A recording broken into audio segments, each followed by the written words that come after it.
साहेब साहेब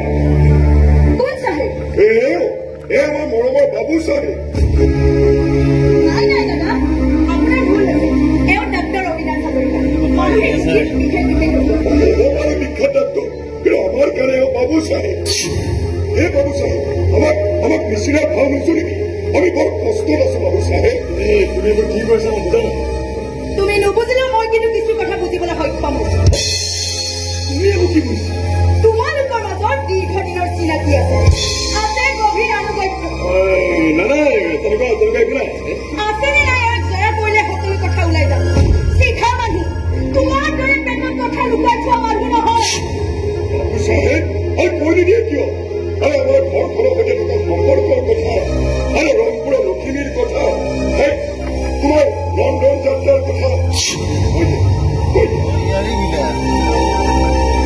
অবিনাশ ইয়াৰ পিছত আৰু কিবা থাকিব পাৰে বুলি মই অন্তত নাভাবো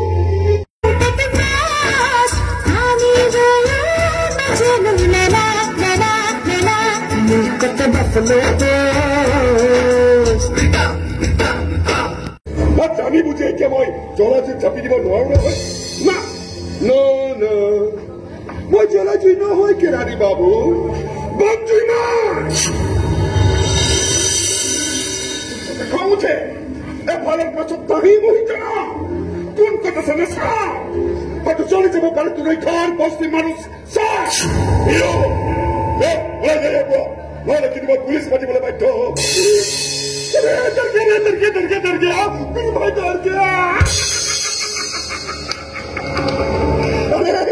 अरे बिरु भाई परमिशन ले पुलिस एरम ट्रक घुमाई ससुरजे केवल कर देखे लाभ ना बात के लखी नहीं एक बार बात दिया मन तो भाल बिसा को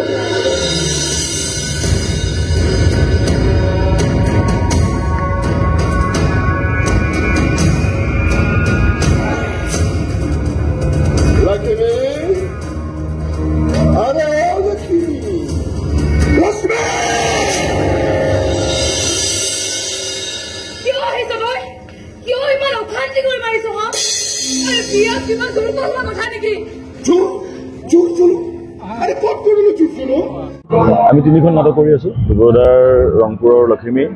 অভিজিত দাৰ গংগাবাই আৰু প্ৰদীপ শৰ্মাৰ গোলাম ৰাইজ বৰ্তমান এতিয়া ওলাই অহালৈকে আমি ৰাইজৰ সঁহাৰি ঠিকে পাইছোঁ আমি এতিয়া 4 নম্বৰ পেণ্ডেল এখন এতিয়ালৈকে ৰাইজৰ সঁহাৰি ভালে পাইছোঁ আৰু ভাল পোৱা বুলি কৈছে ড্ৰামাখন